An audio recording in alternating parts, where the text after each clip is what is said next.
ლევან დავითაშვილის განცხადება. დიახ, ჩვენ გქონდა მსჯელობა ბიზნესის ფართო წარმომადგენლობასთან, პრემიერ-მინისტრმა წარმართა, ფიქრობ, რომ ძალიან საინტერესო დიალოგის რეჟიმში შეხვედრა, სადაც წარმოდგენილი იყო საქართველოს უმსხვილესი ბიზნესი, აქ იყვნენ სხვადასხვა პოზიციაზე, სხვადასხვა მოსაზრებაზე მყოფი ბიზნესმენები, ადამიანები, რომლებიც უჭერენ ხელისუფლების კურსს მხარს, ადამიანები, რომლებსაც კითხვები გააჩნიათ, ამიტომ საკმაოდ საინტერესო დიალოგის რეჟიმში ვფიქრობ, რომ ფაქტიურად პასუხი გაეცა ყველა იმ საკითხს, რაც დღეს ქართულ ბიზნესს აწუხებს, იგივე რაც ალბათ საქართველოს საზოგადოების დიდ ნაწილს, განსაკუთრებით საუბარი იყო პერსპექტივაზე და მომავლის ხედვაზე, მათ შორის ხელისუფლების კურსზე, იმიტომ რომ თქვენ იცით, რომ სამწუხაროდ მიუხედავად ბევრი განმარტებისა, მიუხედავად ხშირი კომუნიკაციისა, ამ საკითხებზე ხდება აპელირება, მათ შორის ოპოზიციური ძალების თუ საზოგადოების სხვადასხვა ჯგუფების წარმომადგენლების, აქედან გამომდინარე, პრემიერ-მინისტრმა ძალიან დეტალურად განმარტა ჩვენი ხელისუფლების კურსი, ის რომ ჩვენ ერთგული ვართ ჩვენი დაპირებების, რომელიც საარჩევნოდ ხალხს მივეცით, ის რომ ჩვენ ღირსებით და კეთილდღეობით ევროპაში მივდივართ და ეს გზა აუცილებლად იქნება წარმატებული და საბოლოოდ ჩვენ მივაღწევთ იმ შედეგებს, რომელსაც ვგეგმავთ. ამ ყველაფერზე პრემიერმა ძალიან დეტალურად და ამომწურავად ისაუბრა, რა თქმა უნდა, შევეხეთ მიმდინარე პროცესებს, უკიდურეს პოლარიზაციას, რომელიც საზოგადოებაში არსებობს და იმ გამოწვევებს, რომელიც სტაბილურობასთან დაკავშირებით დღეს ჩვენს ქვეყანაში არის, რა თქმა უნდა, როგორც ბიზნეს, ისე საზოგადოების ყველა ჯგუფს სურს სიმშვიდე და სურს, რა თქმა უნდა, კეთილდღეობა ჩვენს ქვეყანაში. აქედან გამომდინარე, მიუხედავად იმისა, თუ რა პოლიტიკურ პლატფორმაზეა სხვადასხვა ჯგუფის, ჩვენი საზოგადოების თუ ბიზნესის, მე ვფიქრობ, რომ სურვილი ყველას ერთი აქვს, რომ ამ ქვეყანაში იყოს მეტი კეთილდღეობა და ალბათ სტაბილური და პროგნოზირებადი განვითარების გარემო. რა თქმა უნდა, ეს ბიზნესის დიდ ნაწილს აწუხებს, ბიზნესი გრძნობიარია პოლიტიკური მოვლენების მიმართ, ჩვენ გვესმის, ზოგადად ეკონომიკური პროცესები არის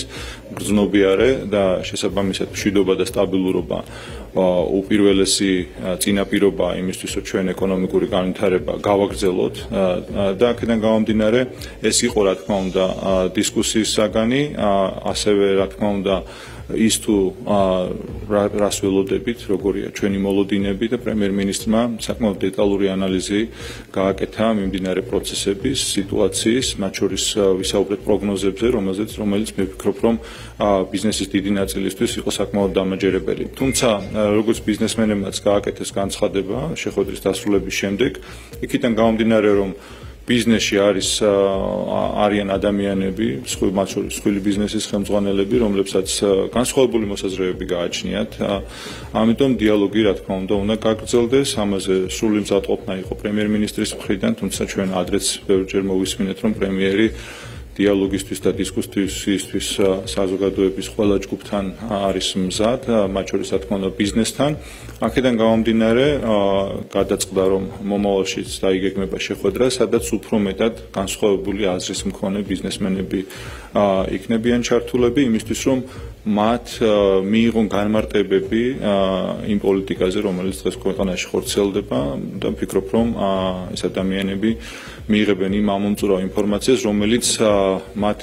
ალბათ მომავალ თავიანთ გადაწყვეტილებებში მიეხმარება, რომ სტაბილურად გააგრძელონ ბიზნესის კეთება და ინვესტირება ჩვენს ქვეყანაში.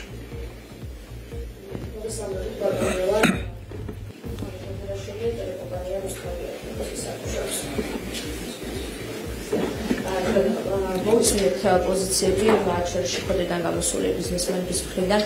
თუ იყო ამ შეხვედრაზე საუბარი არჩევნებთან დაკავშირებით, თქვით, რომ განსხვავებული პოზიციები აქვს ბევრს, მათ შორის მიმდინარე მოვლენებთან დაკავშირებით და მათ შორის თქვენს და აღნიშნეს ისიც, რომ შესაძლოა შედგეს საჯარო დისკუსია სავარაუდოდ ღია ეთერში. თუ შეგიძლიათ ამასთან დაკავშირებით მოგვაწოდოთ დამატებითი ინფორმაცია იქნება თუ არა მსგავსი რამ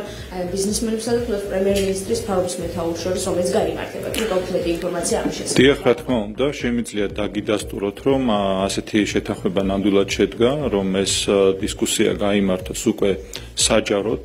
ისე რომ მოსახლეობის ფართოფენებს ჰქონდეს საშუალება, რომ ამ დიალოგის მომსწრე იყოს. Ვფიქრობ, რომ ეს საზოგადოებისთვისაც ძალიან საინტერესო იქნება, იმიტომ რომ დახურულ კარს მიღმა შეხვედრის დეტალების შემდგომ გადმოცემით საზოგადოებასთან მიტანა არ არის, რა თქმა უნდა, ისეთი ეფექტური, როგორც შეიძლება ეს იყოს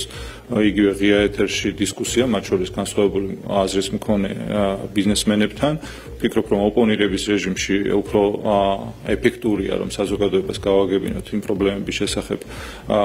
ინფორმაცია, მათ შორის ხელისუფლების პოზიციები უფრო ნათლად იყოს წარმოჩენილი, ამიტომ ვფიქრობ, რომ კარგი ფორმატია, ამაზე პრემიერ-მინისტრი დათანხმდა და ეს შეხვედრა უახლოეს ხანებში გაიმართება, ბიზნესი თვითონ გადაწყვეტს, ვინ იქნებიან წარმოდგენილი ბიზნესის სახელით და რა თქმა უნდა, ასეთ შეხვედრას ჩვენ ვიხილავთ. რაც შეეხება არჩევნებთან დაკავშირებით საკითხს, იცით რომ დღეს რა საკითხებიც აქტუალურია ჩვენ საზოგადოებაში, ყველა საკითხს შეეხო დღევანდელი შეხვედრა. აქედან გამომდინარე, ბუნებრივია ერთ-ერთი საკითხი იყო, მათ შორის შესაძლებლობა არჩევნების ხელახლა ჩატარების თუ არ ჩატარების, ხო? იცით რომ გარკვეულმა ჯგუფებმა ამასთან დაკავშირებით ფაქტიურად მოძრაობა წამოიწყეს იმ არჩევნების ხელახლა დანიშვნის მოთხოვნით, რომელსაც რაღაც მე ვფიქრობ, რომ გააზრებული რაღაცა პოზიცია ალბათ არ გააჩნია, გააზრებული საფუძველი ამაში არ არის. აქ ძალიან კაფიოდ განიმარტა პრემიერ-მინისტრის მხრიდანაც, რომ ჩვენ ვეყრდნობით ობიექტურ შეფასებებს და ობიექტურად უნდა შევაფასოთ მათ შორის ჩვენი რეალობა. კერძოდ იცით, რომ ამაზე არაერთხელ თქმულა, მაგრამ კიდევ ერთხელ გავიმეორებ, რომ ყველაზე უფრო ავტორიტეტული ორგანიზაცია, რომელიც არჩევნების ჩატარების ხარისხს ამოწმებს და ადასტურებს, ეს არის EUTOS ODIHR-ის მისია, რომელმაც საბოლოო დასკვნა წარმოადგინა, თუმცა საზოგადოებისთვის მათი წინასწარი შეფასებები დიდი ხნით ადრე იყო ცნობილი, რომელმაც მე ვფიქრობ, რომ ყველა კითხვას გასცა პასუხი, რომელმაც აღწერა მათ შორის საარჩევნო პროცესი, მაგრამ უმთავრესი რაც უნდა იყოს საფუძველი არჩევნების ლეგიტიმაციის, ამ დასკვნაში მე ვფიქრობ, კაფიოდ არის წარმოდგენილი ის, რომ არჩევნები კონკურენტულ გარემოში ჩატარდა, არავის არ შეეზღუდა არჩევნებში მონაწილეობა, მათ შორის თავისი პოზიციების გამოხატვა და ის, რომ უამრავი დამკვირვებელი, ყველა საარჩევნო უბანზე დასტურებს იმას, რომ არჩევნები არის ლეგიტიმური, მათ შორის ის, რომ არჩევნების შედეგი კითხვის ქვეშ არ დგას და ამას ამყარებს ისიც, რომ თქვენიცით, რომ ოპონენტებიც თავის მხრივ ადასტურებენ იმას, რომ უპრეცედენტოდ მაღალი იყო აქტივობა, ანუ ამაში ყველა თანხმდებით და შესაბამისად ის სისტემა, რომელიც იყო წარმოდგენილი, იყო მაქსიმალურად ხარისხიანი და გამართული. აქედან გამომდინარე, ახლა ჩვენ შეგვიძლია ნებისმიერ შემთხვევაში უსაფუძვლოდ ვისაუბროთ არჩევნების იმდენჯერ გამეორებაზე, ვიდრე ვიღაცისთვის სასურველი შედეგი არ დადგება, თუმცა როგორ ისმის, რომ ეს სერიოზული მოთხოვნა ვერ იქნება და აქედან გამომდინარე ეს არ არის დღეს განხილვის საგანი, ეს მე ვფიქრობ, რომ ბიზნესმენებმა ძალიან მკაფიოდ გაიგეს და ამასთან დაკავშირებით ჩემი აზრით ბიზნესის იმ ნაწილს, რომელიც დღეს იყო წარმოდგენილი შეხვედრაზე, კითხვა აღარ გააჩნია.